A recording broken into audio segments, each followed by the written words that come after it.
Hello, my name is Andrew and I'm the founder of 5QLive. I've been a headhunter in Asia for the last 25 years, living and working in Tokyo, Hong Kong, and now based in Singapore. Originally, I was educated at the University of Liverpool, where I studied economic and social history. And when I graduated, I had no idea what I wanted to do, but I was determined to find something that I was passionate about and to hopefully become successful at it. I made hundreds of applications to all different types of companies, and a lot like today's graduates, the labour market at that time was very tough. I saved up £1,000 and decided to buy myself a one-way ticket to Hong Kong. I had no job, had no idea of the labour market in Hong Kong. At that time, Hong Kong was generally regarded as one of the homes of entrepreneurs, and it was also part of Asia's fast-growing emerging markets. So I decided to jump on the plane and try my luck on the other side of the world. I sat down and broke the top 10 companies that I wanted to work for, and top of the list was The Economist newspaper. I'd always enjoyed reading it and admired them as a magazine. Fortunately, they decided to invite me in for interview. So on the day before my interview, I prepared a presentation on the publication's competition and how they were doing things. And on the day of my interview, I went in and presented. In the 9th month, my boss called me in and explained that they didn't have the budget to keep me. So they introduced me to a headhunter. I didn't know what a headhunter was, and I thought that they were going to help me find a job. In the end, the interviewer ended up offering me a job, and I soon developed a passion for helping people, helping my candidates find and achieve their career goals, and helping my clients build the best teams in the market by hiring the top executives.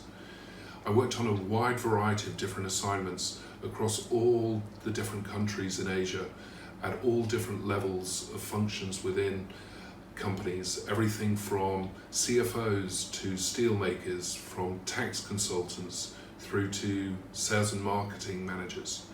And I started to notice trends and characteristics of successful executives throughout their careers.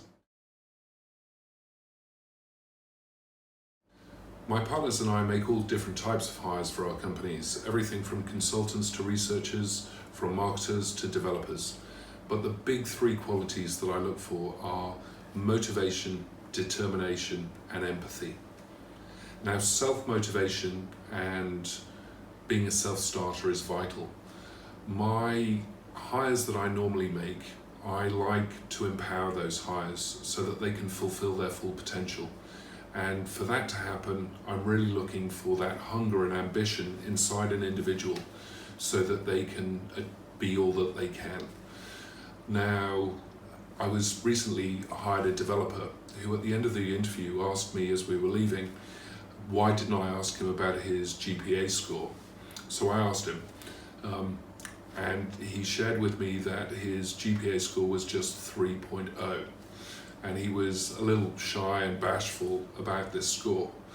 But for me, as I explained to him, that the most important element for me was that he had, during the interview, explained to me that he wanted to become the best developer in the world.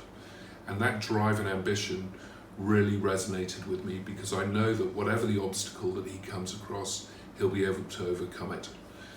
Obviously, academic qualifications are very important, but they don't give the full story. And what I'm more interested in is finding within a candidate what makes their heart sing, so that I can offer them the job that brings out the best in them. The second quality feeds off the first, and that's determination and hard work. Consistency of effort is key to overcoming both our personal and our professional goals in life, and there are a lot of those. So having the tenacity and staying power to get through to the end of successful projects is both an individual success as well as a team success.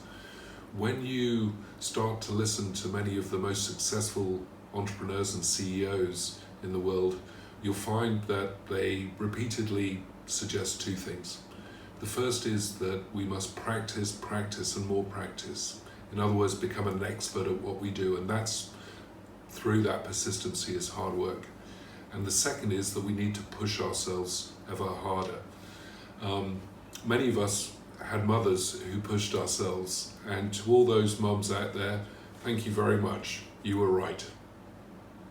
Finally, number 3 is empathy and being empathetic to others.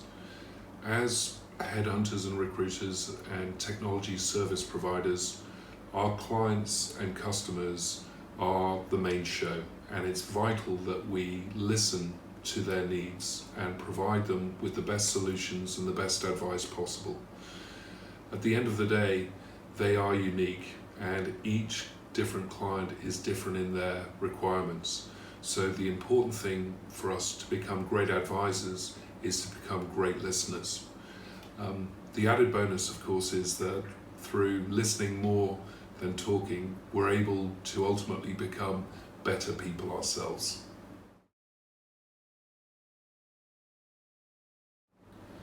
The world of recruitment is changing rapidly, and with new developments in technology and vast amounts of information, things can move frighteningly fast. There seems to be many new trends coming through in the market of hiring, but at the end of the day, at its very core, is the recruitment of people. Many firms focus on algorithms and complex computer code to identify and highlight the candidates that we should be choosing to hire. And whilst online assessments and silver bullets offer some colour on a candidate's application, they don't define their application. In my experience, the most successful teams are based on diversity, and the danger of using these complex calculations and algorithms is that we end up with very much the same type of hire each and every time. And more dangerous than having the same skill set is the same mindset. Diverse teams are exactly that. They're diverse when it comes to age, when it comes to nationality, gender, ethnicity, race and background. And the analogy that I'd like to share is that if we were building a football team, if we only hired or bought goalkeepers, we'd probably score very few goals.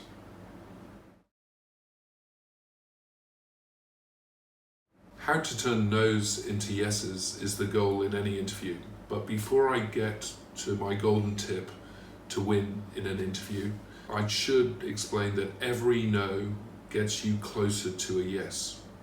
You may have 100 interviews and 100 no's, 100 doors slammed in your face, but on the 101st interview, you might get that break, that yes, which is for the role that could change your career. So please persevere and don't give up.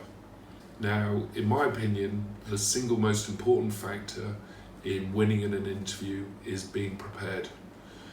By doing your research on the interviewer, on their company, on their industry and the market trends within that industry, you're demonstrating your passion and your keenness on the opportunity and the ability to showcase your skills. At the end of the day, if you prepare poorly, you will perform poorly. So do your research and be prepared. And finally, smile. Most employers know that success does not lead to happiness, but that happiness leads to success. So if you can demonstrate your positivity and happiness during an interview, you're more likely to be hired. Good luck.